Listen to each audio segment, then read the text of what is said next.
sampah yang seperti mengandung air, contohnya tanaman pohon, kayu, dan daun kering.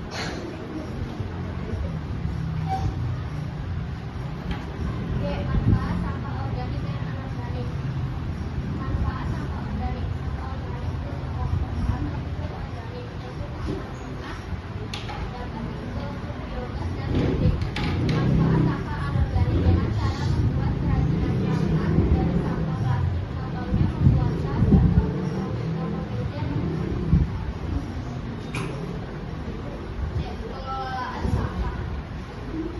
Pengelolaan sampah dibagi tiga, yaitu pengelolaan kembali, contohnya menggunakan kembali wadah yang sudah kotor secara langsung. Kedua, reduce pengurangan, contohnya memiliki produk dan kemasan yang dapat dipakai ulang.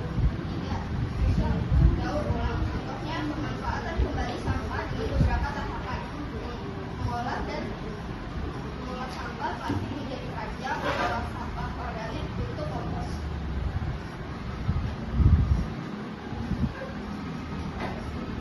D. Kendala dalam lingkungan. Dalam kegiatan ini kami mengamati masih banyak masyarakat yang belum sadar apa kebersihan, karena masih banyak masyarakat dengan sengaja membuang sampah sembarang dan kurangnya kesadaran masyarakat dalam mengelola sampah. Demikian presentasi dari kelompok kami.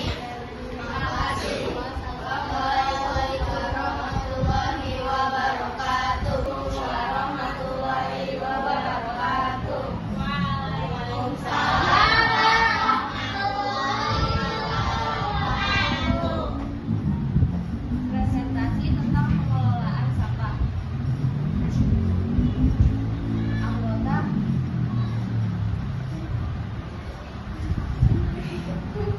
saya Rofiat Kusema. Saya Rasabina. Saya Azalea Alisafiri.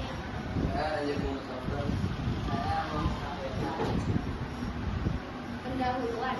Pengertian sampah yaitu buangan yang dihasilkan dari manusia, hewan atau kegiatan yang sudah tidak berguna atau diperlukan lagi.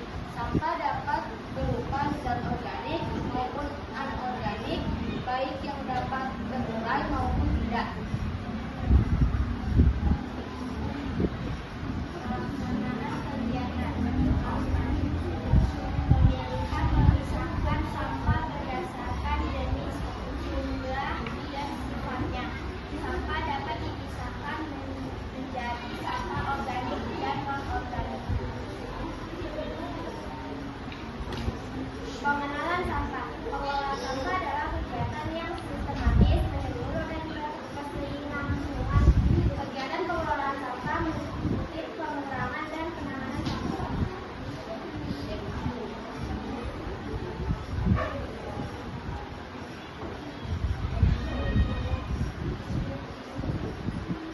Evaluasi kegiatan pengolahan sampah. Evaluasi pengolahan sampah adalah dengan cara seperti mengevaluasi jumlah sampah yang dihasilkan dengan menghentikan jumlah sampah sebelum dan setelah program pengolahan sampah. Tantangan dan cara. Masih banyak masyarakat Indonesia yang melarang kita untuk tidak membuat sampah sembarangan.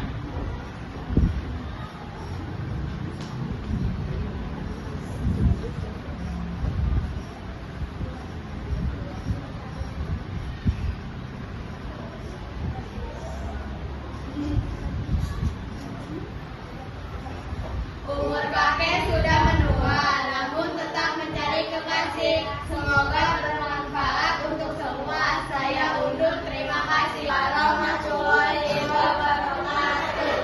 Waalaikumsalam warahmatullahi wabarakatuh. Presentasi tentang pengelolaan sampah. Perkenalkan saya Indra Sunagara. Perkenalkan saya Wajar Al-Fatah. Perkenalkan saya Raja Perkenalkan saya Perkenalkan nama saya Nasional Desa Pendahuluan. Sampah adalah sisa buangan sampah yang tidak digunakan lagi dan dibuang keliling lingkungan. Ke lingkungan. Pelaksanaan kegiatan. Sampah terbagi menjadi dua, yaitu sampah organik dan anorganik. Sampah organik adalah sampah yang bisa diurai dan sampah organik adalah sampah yang tidak bisa diurai. Pemilahan sampah adalah memisahkan sampah berdasarkan jenis, jumlah, dan sifat sampahnya.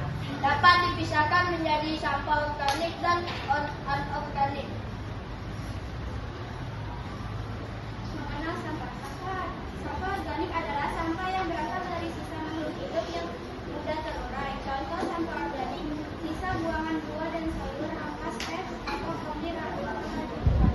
Sampah anorganik adalah sampah yang sudah tidak digunakan lagi dan sulit terurai. Sampah anorganik yang menimpa tanah akan menyebabkan pencemaran tanah. Contoh sampah anorganik berupa sampah plastik, kaleng, minuman, plastik, kresek, dan lain-lain.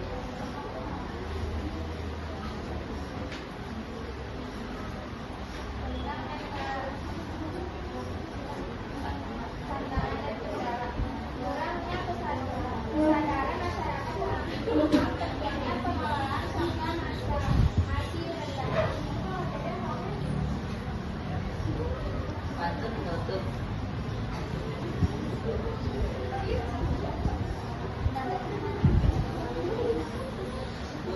Bu Rina membawa bosan lalu duduk makan strawberry. Semua telah selesai. Sekian, terima kasih. Assalamualaikum warahmatullahi wabarakatuh.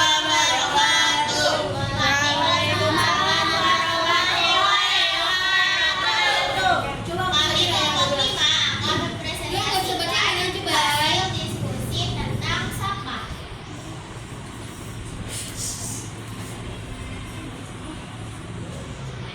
Subjek 1. Pembuatan komposter.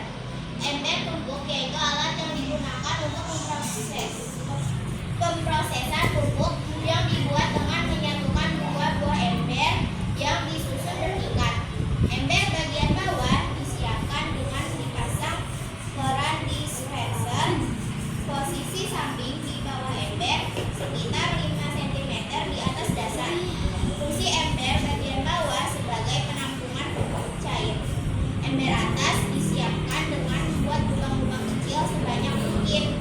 Pada bagian bawah ember, bagian samping atas ember di bawah tutup ada 4 lubang. Fungsinya untuk mengatur sirkulasi udara dan tempat masuknya telur atau warna muda.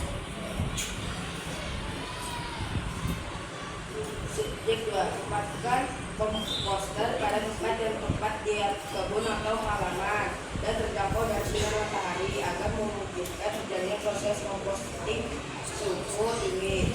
Pemeliharaan dan penambahan bahan organik masuk selamat bahkan masukkan sampah dapur seperti sayuran, kulit buah, daun-daun organik.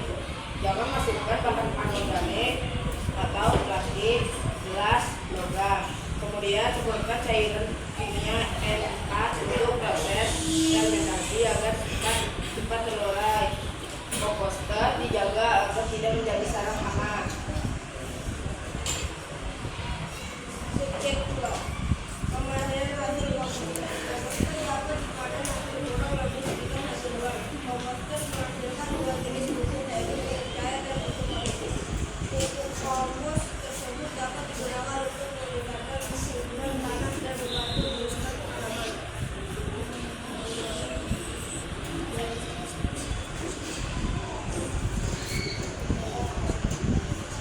Ada pertanyaan? Tidak. Terima kasih. Wassalamualaikum warahmatullahi wabarakatuh. Waalaikumsalam warahmatullahi wabarakatuh.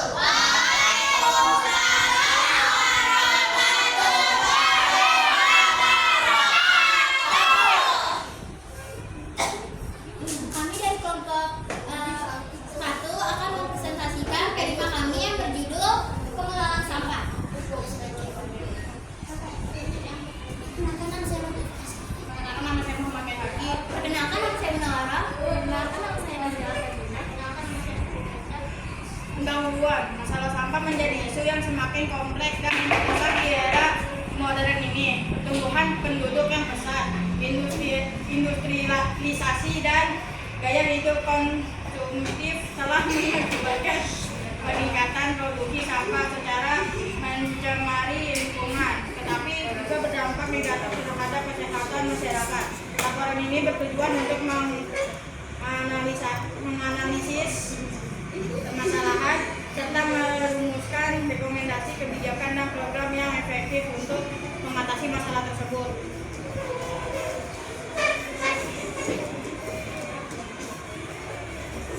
Masalah sampah telah menjadi isu global saat semakin mendesak pertumbuhan penduduk yang pesat, industrialisasi dan gaya hidup konsumtif